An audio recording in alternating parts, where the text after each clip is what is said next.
Olá, sejam bem-vindos à sala. Olá, Andresa. Olá, Laí. Olá, seja muito bem-vindo à nossa sala.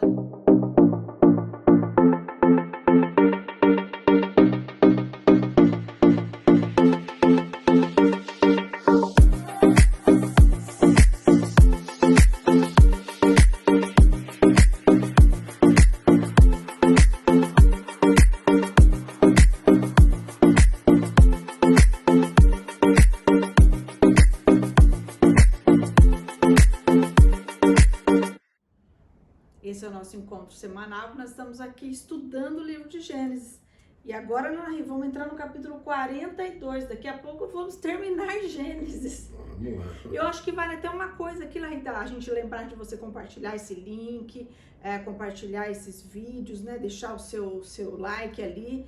E também eu acho que é interessante, assim, quem tiver alguma opinião, né, algum desejo aqui, de qual o próximo livro que você gostaria que a gente estudasse na temporada 2? Verdade. Né? Se Dá você sua tem opinião alguma aí. sugestão, deixa aí no comentário qual que é o próximo livro da Bíblia que você gostaria que a gente se sentasse e você viesse com a gente na nossa sala para nós estarmos estudando e meditando na palavra do Senhor, tá bem? Vamos lá então, Larry, enquanto isso, vamos seguindo aqui rumo ao final do capítulo do livro de Gênesis. Na semana passada, então, nós vimos ali José sendo lembrado, né, pelo copeiro-chefe do sonho que ele havia interpretado, sendo lembrado ali na presença de Faraó, e ele é trazido do cárcere e ele interpreta os sonhos de Faraó, e a gente foi ali caminhando e falando, né, Larry, sobre as posturas deste homem de Deus, né? Sim. O quanto a gente tem falado aqui nessas semanas que estamos falando de José, o quanto a gente vê que as posturas dele não alteraram, a constância dele, né? De agindo sempre como alguém, um homem de Deus, como um filho de Deus, fazendo o melhor aonde ele estivesse, né? Seja no cárcere, seja como escravo ali trabalhando na casa do Potifar, e agora nós vamos ver aqui, começamos a ver a sua conduta no palácio, né? Então isso fala muito para nós como filhos de Deus, como homens e mulheres do Senhor, independente das situações que nós estivermos vivendo, independente do lugar onde nós estivermos, ali nós temos que ser a expressão do Senhor, né? Ali nós temos que fazer o nosso melhor, ali nós temos que ser aquela pessoa que Deus nos criou para ser. E é isso que a gente tem visto aqui na vida do José. E agora nós vamos continuar aqui então, né? Então ele interpretou os sonhos, falou dos anos que viriam de muita fartura, dos anos de pouca fartura. Faraó coloca ele como governador do Egito agora, porque ele não só interpretou o sonho, mas ele trouxe como gerir toda essa situação, né? Como administrar isso. E o que a gente falava na semana passada, né? Se tem alguém que vai trazer solução para um problema, se tem alguém que pode resolver o problema que se apresenta, esse alguém é o Filho de Deus. E é isso que nós vamos ver José fazer aqui agora.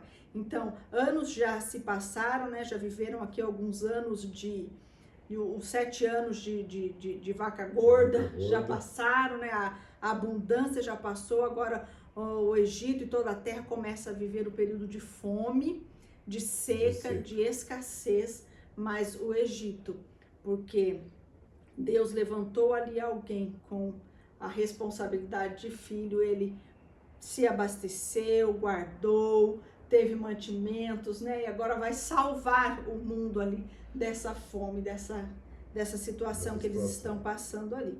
Então vamos ver o que continua acontecendo aqui com José e sua família e os planos de Deus. Vamos lá. Né? Posso ler então? Quer falar alguma 42, coisa? não, pode entrar que a gente já vai falando. Gênesis 42, verso 1, leia conosco, pega sua Bíblia, seu caderno de anotação e vamos juntos conhecer aqui o que o Senhor deixou para nós.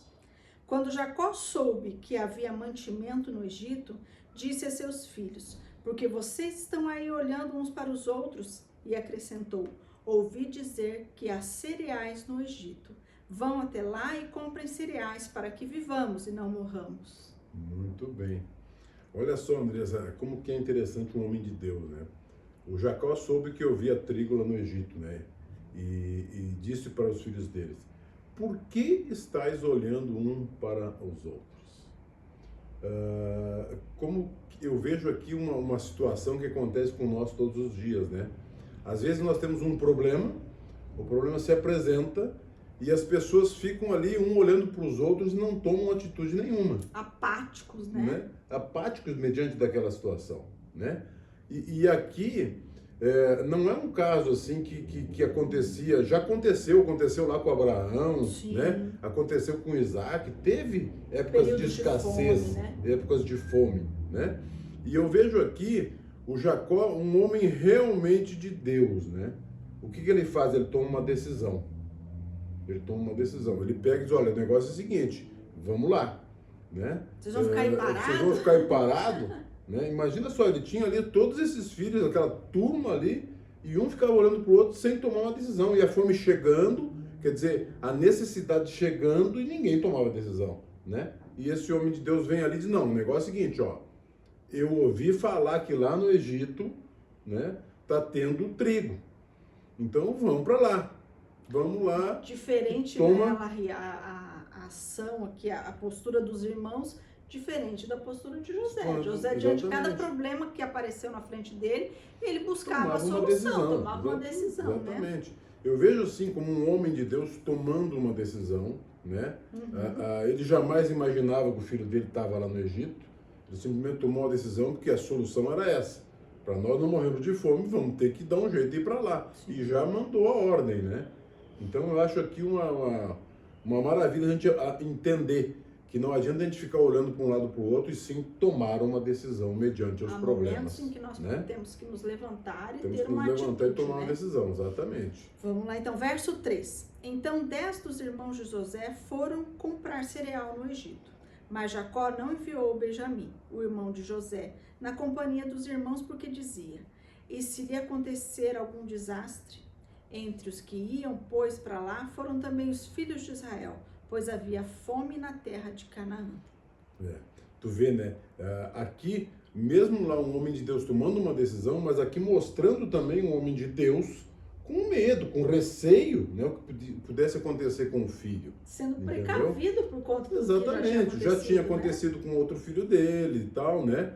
Então ele estava ali, não, é mais novo, né? É o filho da minha amada lá, vamos dar uma cuidada. Mas eu vejo, né, Andressa, que às vezes as pessoas acham que você segue ao Senhor Jesus, você prega e tal, você não tem medo. E não é assim, né? Ele também mostra aqui a humanidade dele, né?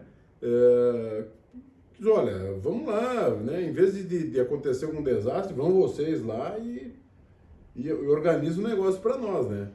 É interessante, Larry, a gente vê aqui que o verso 5 falou, né, que iam os filhos de Israel, né? Por que Moisés fala isso? Isso é muito interessante, né, Andressa? Um detalhe interessante é que aqui ele já sabia, né? Moisés já sabia, né? Que estava indo ali. Assim, a gente entende aqui também, Andressa, que iam várias outras pessoas juntos também.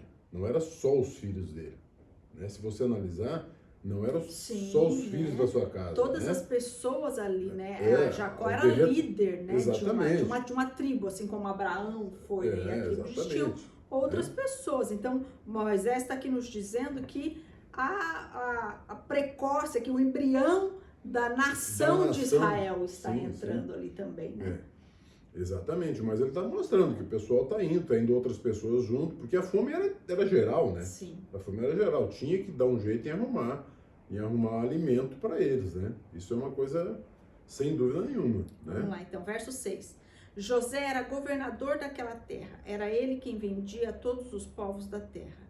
Os irmãos de José vieram, se prostraram com o rosto em terra diante dele. Quando José viu os seus irmãos, reconheceu-os, porém não se deu a conhecer. Foi ríspido com eles e lhes perguntou: de onde vocês vêm? Responderam: da terra de Canaã, para comprar mantimento. Meu Deus. Quer falar alguma coisa aqui? Quero. Aqui eu falo uma coisa interessante, Andressa. Começa a se realizar os sonhos de José, né? Lá no 6 já fala que ele era o governador da terra, né? Vendia todos os povos, né? E prostrando diante dele com o rosto em terra, né? Começa a Olha o que o texto realização. vai dizer aqui, né? Verso 8, ó. José reconheceu seus irmãos, mas eles não o conheceram. Então José se lembrou dos sonhos que teve a respeito deles e disse: vocês são espiões e vieram para ver os pontos fracos da terra. José, quando olha para esses irmãos, os conhece e se lembra do sonho, né? Aqui eu penso que passa um filme na cabeça desse homem, né, Larry? E ele começa a entender o que Deus disse para ele naquele sonho. Exatamente. E uma coisa acontece, Andresa, o fato dele não se revelar totalmente ali, ele não quis se revelar, né? Eu acho que um homem de Deus, ele não pode nunca se revelar totalmente mediante as situações, sabe? Eu acho que ele deve pensar, eu acho que ele deve ter a sabedoria de se recolher, de entender o que está acontecendo, sabe? Nós vamos ver muitas vezes estratégicas dele. Exatamente, mas é isso que eu quero dizer, porque o que acontece com ele? Ele toma uma atitude, ele não se revela, ele conhece, viu que eram os irmãos, e ele fica guardado. Não, o que eu vou fazer agora, né? Muitas vezes um irmão, porque conhece os outros irmãos, é irmão em Cristo e tal, então ele se revela, conta tudo, fala tudo, sabe? E eu vejo assim uma cautela dele nesse sentido. Prudência. Né? Uma prudência que ele teve que eu achei muito interessante. Eu imagino assim que ele se lembrou, né? Ele olha para aqueles irmãos, imagina a saudade, né? Sim, quantos anos aqui, já se vão lá, mais de 20 anos aqui, e ele se lembra disso e se lembra dos sonhos. E eu assim, ouso dizer aqui, assim, que de repente ele pensou algo assim, tipo, olha, aquele sonho está acontecendo agora, e agora? O que Deus quer que eu faça? Né? A nossa posição diante das coisas que se apresentam a nós, diante até das surpresas, eu imagino que foi uma surpresa muito grande, né? Pegou ele ali totalmente despreparado à chegada desses irmãos ali, mas é a gente, antes de qualquer atitude, saber o que Deus espera de nós naquele momento, né? Como Deus quer que a gente se mova nas situações, né? Por isso que eu digo, essa revelação dele, dele ficar, né, não se revelar totalmente, esperar e tal, eu acho que isso é uma coisa muito importante que nós cristãos devemos aprender, né? Com essa passagem muito interessante, ele lembrou, claro, ele lembrou dos sonhos, né, que tiveram lá com seus irmãos. Quando ele viu aquela cena, veio na cabeça. Eu não sei se cada um de vocês acontece, mas comigo acontece isso. Às vezes Deus me deu um sonho lá atrás, ou falou alguma coisa através de alguém lá atrás, que esqueci completamente, nunca mais. Dali a certo tempo, acontece aquilo de novo e puf, o sonho vem na nossa memória. Não é verdade? Isso que Deus estava Olha dizendo. só, Deus dizendo pra gente isso, isso e isso. Não é verdade? Isso mesmo. Então ali José, numa estratégia didática, eu até vou dizer aqui, né? Acusa esses irmãos, né? Pergunta se eles não eram espiões que vieram ver a terra. E aí o texto, o verso 10 diz assim: eles responderam: não, meu senhor, estes servos vieram só para comprar mantimento. Somos todos filhos de um mesmo homem. Somos homens honestos. Estes seus servos não são espiões. Olha só, uma outra coisa que eu vejo aqui, o cumprimento real do sonho de José aqui, né? Ou seja, eles mostraram humildade, que falava lá no sonho, eles mostraram reverência agora para ele, que estava lá no sonho, né?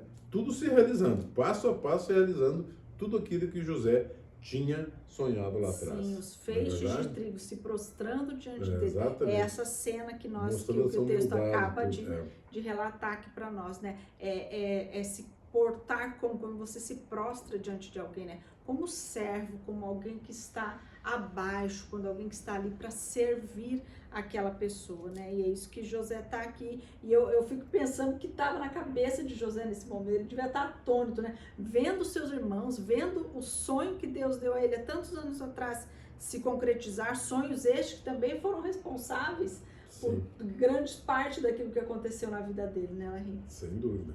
Verso 12, então. Ele, porém, lhes respondeu: nada disso, pelo contrário, vocês vieram para ver os pontos fracos da terra. Eles disseram: nós, seus servos, somos 12 irmãos, filhos de um homem na terra de Canaã. O mais novo está hoje com o nosso pai, outro já não existe. Então José lhes disse, imagine ele ouvindo isso, aí. O outro já não existe, o outro está aqui, ele mesmo. Né? Esse outro já não existe é uma coisa que chamou a atenção, né? Não deram detalhes nem nada, né? Mas me chama a atenção porque isso tinha na cabeça deles, né? Eu vejo isso que é uma prova que ele não era esquecido. Fazia quase 22 anos que isso já havia acontecido, Sim. né? E eles continuavam lembrando do que tinha acontecido. Sabiam o que tinham, né? feito, né? É verdade. Então vamos lá, verso 14. Então José lhes disse: é como já falei, vocês são espiões. Nisto vocês serão provados. Juro pela vida de Faraó que vocês não sairão daqui sem que primeiro venha o irmão mais novo de vocês. Olha o intento, então, de José aqui, né? Ele está sendo didático e ele não está ali, ele não colocou essa acusação sobre essas pessoas, sobre os seus irmãos, como uma forma de vingança, né? Como muitas vezes a gente já ouviu. Ele estava tão ressentido com esses irmãos. Nós falamos na semana passada, né? José, esse homem, esse servo de Deus ali, tão constante, era alguém que já havia perdoado o que havia acontecido, senão ele não seria esse homem que nós temos conhecido aqui, né? E aqui a gente vê que essas estratégias dele, essa acusação que ele está dando aqui, na verdade é para ele conhecer a terra, né? Saber o que está acontecendo ali, como está o pai, o seu irmão mais novo, como estaria. E ele vai fazendo essas coisas porque também a gente vai ver que José, ele quer ver se esses irmãos estão arrependidos do que fizeram, Eu acho né? que também quer saber o que isso, tira né? o coração deles, né, Larry? Uma coisa interessante, Andressa, que esses espias que vinham ali, era uma coisa normal isso acontecer, porque o Egito tinha fronteiras muito próximas e o pessoal vinha realmente, né, fazer isso. Quer dizer, José E não era a estava nação usando. que naquele período de tanta fome tinha alimento. Exatamente. E ainda com os alimentos, imagino que deve ter vindo de espiões. Sim, ali, né? com certeza. Então ele usou um argumento, inclusive, que existia na época, existia um medo dos egípcios em relação a essas pessoas. Né? Então os seus subordinados ali, todos devem ter prestado muita atenção em tudo isso. Né? José, mais uma vez, mostrando da sabedoria que Deus lhe dava, né? Estratégias que Deus sempre lhe deu, tanto na casa de Potifar, como no cárcere, como ali com os sonhos do faraó, né? Ele sempre mostrando essa sabedoria que vem do alto. Verso 16, então. Enviem um de vocês que busquem o seu irmão.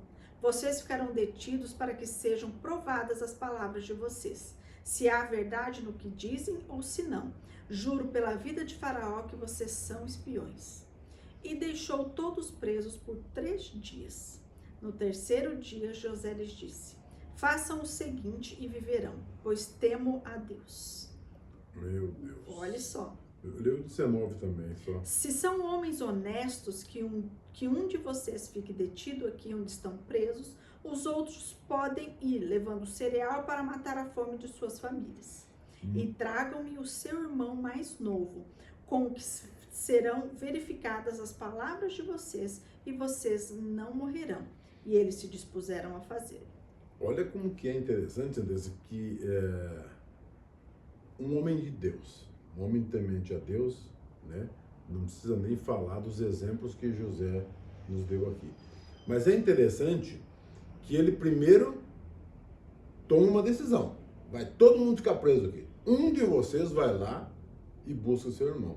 Mas ele deve ter pensado seguramente, a Bíblia não fala, pô, mas como é que um só vai voltar com comida? Meu pai vai morrer de fome lá. Né? Você pode ver que logo em seguida ele toma uma decisão diferente. Um fica e os outros vão. Né? Como que é interessante um homem de Deus? Um homem de Deus não pode inverter uma situação ou tomar uma decisão. Gente, eu ouço muito isso. Tem que ser assim, tem que ser assim. Não. Eu acho que em determinado momento, às vezes uma decisão ali, né? Você tomou uma decisão rápida que não deveria e tal, você poder mudar, como ele fez. Né? Ele fez, não, reverteu a decisão deles. Olha, vamos fazer diferente. Né? Fica um aqui comigo e o resto vai lá, porque ele sabia. Quem que vai levar o alimento para o meu pai? Quem que vai levar o alimento para as famílias todas que estão lá? Nesses 3 dias, né, José deve ter ficado buscando de Deus qual era a atitude correta, assim como esses irmãos ali presos devem ter pensado muita coisa. E uma coisa que me chamou muita atenção aqui, Larry, foi no verso 18, né, quando ele fala que, pois temo a Deus. Você estava falando no início ali, né, que muitas vezes a gente não deve revelar todas as coisas, as pessoas, né? Sim. Mas nós nunca, se verdadeiramente o somos, nunca poderemos, conseguiremos, nem poderemos esconder o Deus que nós servimos. Né? Então, imagina assim, se esses meninos aqui, se esses irmãos tivessem pensado um pouquinho, eles foram apresentados a um egípcio. Para eles, José, aquela figura ali, Zafenate-Panegue, que estava diante deles, o governador, era um egípcio. E de repente esse egípcio fala para eles que eu temo a Deus. Né? E assim, o texto não fala que isso trouxe estranheza a eles. Talvez eles nem se deram por conta, né, do que José tinha dito para ele. Porque não foi José diretamente que disse a ele, né? Porque José usava um intérprete. Sim. Né? Sim. Nós vamos ver mais aqui embaixo que existia um intérprete ali que estava, né, José sabia. Nem sequer estava falando o idioma deles. Exatamente. Né? José falava com eles. Exatamente. Então isso pode até confundir até eles nesse momento ali, né? Até mas como José em tempo algum nega a sua fé, não, nega o seu Deus, sem né? dúvida. Vamos lá então.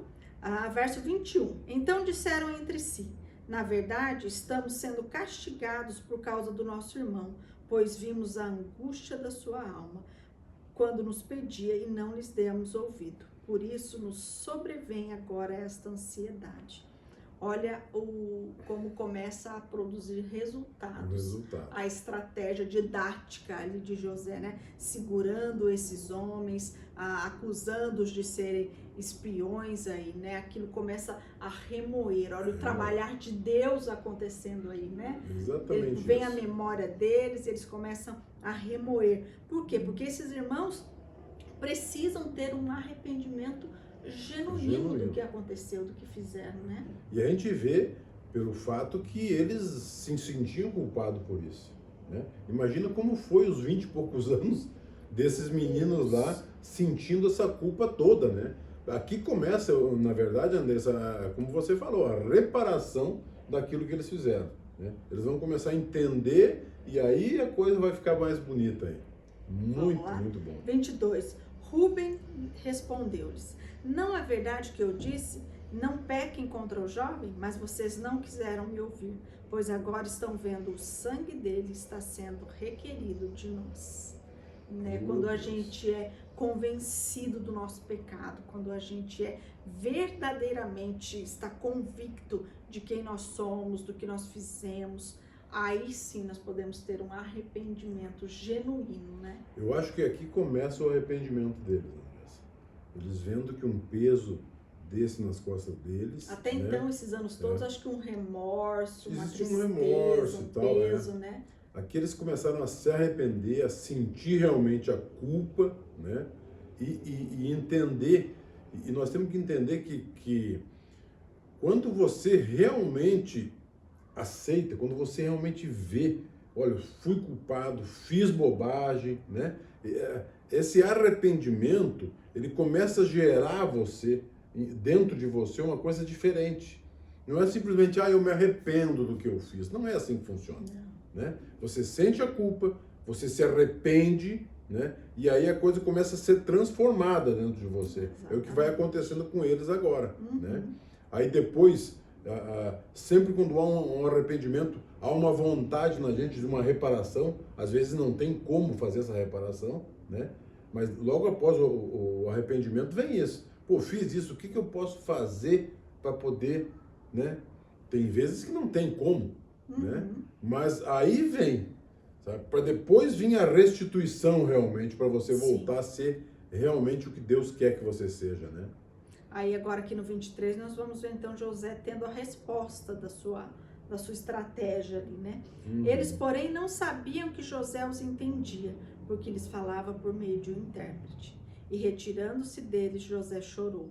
Depois voltou para junto deles, lhes falou outra vez, e escolheu Simeão e o elegeu, e o algemou na presença deles.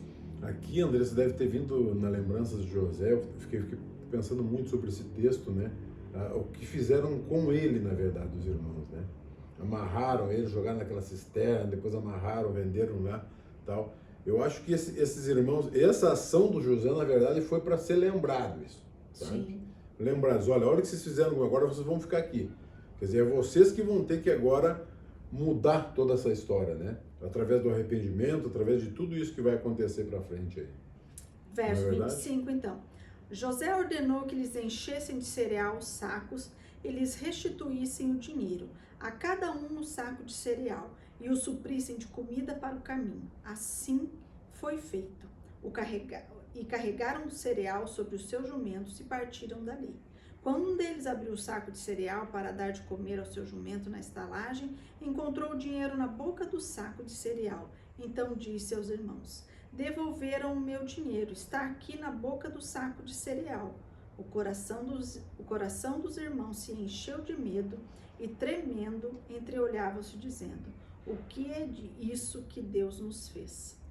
Pensem só, né, Larry? Aqui a gente mais uma vez vai jogar por terra aquela situação de que José tinha uma mágoa, de que José queria uma vingança, de que José não havia perdoado. Não, olha aqui o que ele faz. A estratégia dele para o arrependimento desses irmãos, para saber como estava o pai, como estava o seu irmão mais novo.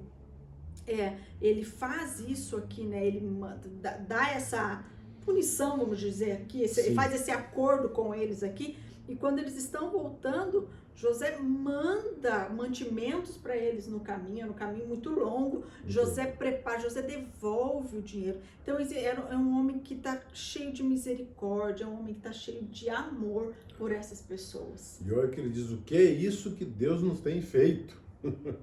Eles entenderam que o negócio começou a ser resolvido aqui, eu acho, sabe? Que depois maravilha. Deles, né, reconhecerem ali, que se lembrarem do que fizeram ao irmão, reconhecerem o que eles tinham feito, reconhecerem o pecado, tudo que tinham feito contra José, agora eles estão vendo o que é isso que Deus está fazendo. Né? Existe, Andresa, arrependimento que mesmo sem um perdão da outra pessoa, parece que você não consegue se libertar. Sim. Sabe? Mas na verdade é você mesmo, né? Tem que ter todo esse processo que Deus faz na nossa vida, na vida do cristão. Né? Sim. Vamos lá? 29. E vieram para Jacó, seu pai, na terra de Canaã, e lhe contaram tudo o que lhes havia acontecido, dizendo: o homem, o Senhor da terra, falou conosco de maneira ríspida e nos tratou como espiões da terra. Dissemos a ele: somos homens honestos e não espiões. Somos 12 irmãos, filhos de um mesmo pai. Um já não existe mais, e o mais novo está hoje com o nosso pai na terra de Canaã. Então o homem do Senhor da terra respondeu: nisto saberei que vocês são honestos. Deixem comigo um de seus irmãos, peguem o cereal para remediar a fome das suas casas e vão embora. Mas tragam o seu irmão mais novo. Assim saberei que vocês não são espiões, mas homens honestos. Então entregarei o irmão de vocês e vocês poderão negociar na terra. Agora esses irmãos retornam, contam toda essa história para Jacó. Imagine o temor desses irmãos, tendo que chegar mais uma vez diante de Jacó, faltando um irmão. Meu Deus. Com um a menos. Pensa tudo que eles estavam pensando ali, o que nós vamos falar, como é que nós vamos convencer o nosso pai a nos deixar trazer Benjamim, uma vez que na partida deles, Jacó já tinha dito que que o Benjamim não ia junto, né? O temor que ele tinha de que algo acontecesse a Benjamim. Como é que eles iam fazer isso agora? Que tratamento maravilhoso de Deus na vida desses homens, né? Com tudo isso. Porque eles deveriam estar vindo pensando aqui 1000 coisas, né? Você imagina. Já deixamos nosso irmão, tivemos tudo aquilo com o nosso irmão. Agora, um novo irmão, se esse irmão acontecer alguma coisa, o pai morre. Deus do céu, né? Continuemos. Sim. 35. Aconteceu que quando foram despejar o cereal que havia nos sacos, cada um tinha uma trouxinha de dinheiro no saco de cereal. Ao ver as trouxinhas com dinheiro, eles e o seu pai ficaram com medo. Então Jacó, o pai deles, disse: vocês vão me deixar sem filhos. José se foi, Simeão se foi, agora querem levar Benjamim. Todas essas coisas aconteceram contra mim. Imagina o temor, né, que Jacó teve. Era o homem mais importante do Egito e agora eles poderiam estar em face a serem chamados de ladrões. Porque o dinheiro estava ali, né? Imagina, então Jacó já pensou que não vai devolver Simeão, vai ficar tudo ruim, vai levar Benjamim para lá, vou perder mais um filho. Mais filho, dois vai ser estou perdendo aqui agora, né? Mas Rúben disse ao seu pai, verso 37, o Senhor pode matar os meus 2 filhos se eu não trouxer Benjamim de volta. Deixe que eu tome conta dele e o trarei de volta para o Senhor. Que ideia que esse cara teve. Sabe o que eu lembro aqui? Porque Rúben, na verdade, é isso que acontece com a gente quando está em pecado, quando está no erro, quando está em tudo, né? O Rúben, na verdade, aqui, para mim, só mostra que ele queria resolver um problema que ele não resolveu lá atrás com o irmão dele, né? Eu só, pai, vamos ter que fazer isso aí, eu vou lá e tudo mais e tal. Ele não disse pro pai dele porque não tinha como revelar naquele momento, mas, olha, lá atrás não consegui salvar o meu irmão, agora eu deixo aqui os meus filhos em relação a tudo isso. Que sabe? Avô que ia negociar a perda de um filho pela perda de netos. De netos, exatamente. Né? Que ideia que Mas eu acho que foi para curar ele mesmo, essa palavra dele aqui. Está mostrando que ele já estava começando a ser curado de tudo isso. Bom, olha como Jacó responde a isso, né? Meu filho não irá com vocês. O irmão dele está morto e ele é o único que ficou. Se lhe acontecer algum desastre no caminho, vocês farão descer os meus cabelos brancos com tristeza à sepultura. Meu Deus, sabe o que eu vejo neles aqui, o que acontece? Como mudam as prioridades, né? Olha só, o Jacó lá atrás, o que o Jacó queria lá atrás? Ele queria riquezas, ele trabalhou para riquezas, né? Ele foi um homem que quando ele estava lá ainda, né? Ele queria outras coisas. E aqui a gente vê que a prioridade mudou. A prioridade agora é os filhos.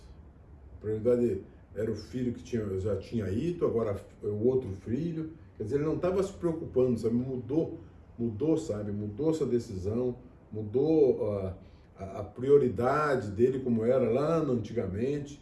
As coisas agora mudam. Vamos ficar, não quero mais saber de ficar rico, agora eu quero cuidar dos meus filhos. E eu vejo, sabe, que a gente aprende tanto com tudo isso. Tantas coisas que aconteceram aqui, né? O mundo, as coisas vão mudando do dia a dia, as nossas prioridades, a gente tem uma prioridade quando é pequeno, tem uma prioridade quando chega um determinado momento, né? Mas as coisas mudam. As coisas mudam. Mas a gente aprendeu em tudo isso que a gente aprendeu aqui, no 42. A gente aprendeu que o crente tem que aprender a tomar decisões, né? Existem situações pelo Senhor, né? Sim, existem situações que se não for o Senhor não adianta, né? Nós temos que aprender a tomar decisões. Nós aprendemos aqui que nós temos medo, que o cristão tem medo, né? Nós aprendemos das realizações dos sonhos que Deus nos dá. Os sonhos que Deus nos dá, mais cedo ou mais tarde, vão se realizar, né? A gente aprendeu tantas outras coisas, né? Que surpreendem a gente no tempo todo. Uma coisa que aconteceu há tanto tempo atrás, mas hoje, né? Para nós é vivo, né? É uma situação viva do que acontece no dia a dia com cada cristão. Aprendendo, irmãos que se separaram lá atrás, irmãos que tiveram problemas lá atrás, que depois vêm se encontrar, né, sabe, que conseguem reparar os seus erros, por mais graves que sejam, porque um erro desse aqui, pelo amor de Deus, o irmão que iriam, né, eu acho que jamais se perdoaria. Não, quem tem Deus tem condições, quem tem Deus tem condições de perdoar, de amar, né, de aprender a tomar decisões. A gente tem medo, é uma série de coisas que acontecem, mas às vezes a gente tem que aguardar uns 3 dias, espera aí uns 3 dias para eu saber o que eu tenho que fazer. Não tem problema, espera os 3 dias, mas toma uma decisão segundo a vontade de Deus e não uma decisão segundo a nossa vontade. Sim. Então a gente aprende tantas coisas, como temos aprendido aqui, né? Que maravilha, gente, a gente poder entender que a gente tem medo, que a gente tem que tomar decisões, que tem tantas coisas que acontecem, e se reparar as coisas com os nossos irmãos, com os nossos amados, que um dia fizeram mal pra gente. E como Deus vai agindo na história, né? Ao longo de toda a Bíblia nós vamos ver Deus usando situações de seca, de fome, de impérios que se levantam, situações na história para cumprir o seu propósito, né? Mais uma vez nós vamos dizer aqui, os planos de Deus, os propósitos de Deus jamais serão frustrados, né? Os sonhos que Deus deu a José lá atrás, não era para José, existia um plano maior, um propósito eterno de tudo Deus. isso, exatamente. Isso tudo, né? E assim é conosco, aquilo que o Senhor nos entrega, aquilo que o Senhor nos dá, não é para nós, existe um propósito eterno de Deus em todas as coisas. E eu quero agradecer a Deus por esse momento e quero orar por você, quero orar por nós, que nós possamos estar juntos, orando agradecidos. Fechem seus olhos, vamos lá, vamos orar. Senhor nosso Deus, nós queremos te agradecer, Pai, porque através do Senhor e com o Senhor, nós conseguimos perdoar aqueles que nos fazem mal, nós conseguimos, Pai querido, ser curados, restabelecidos, Pai querido, por causa da sua vontade, por causa da sua direção, por causa da sua graça, Pai. Que o Senhor nos ensine, Pai querido, a tomar decisões, que o Senhor nos ensine, Pai querido, que mesmo com medo, o Senhor tem o controle de todas as coisas, Pai querido, e que o Senhor é aquele que está à frente em todas as decisões, em todas as direções, e que o Senhor possa nos dar a paz no coração, de quando precisamos tomar decisões, como esse menino teve essas decisões que tomar com os seus irmãos, Pai. Que o Senhor esteja preparando cada momento de cada um de nós, Pai, que nós possamos entender sempre os seus propósitos. Nós te agradecemos por esse momento. Pedimos a tua bênção em nome de Jesus. Amém. Amém. Vem para a sala. Esperamos vocês aqui na semana que vem. Vem para a sala.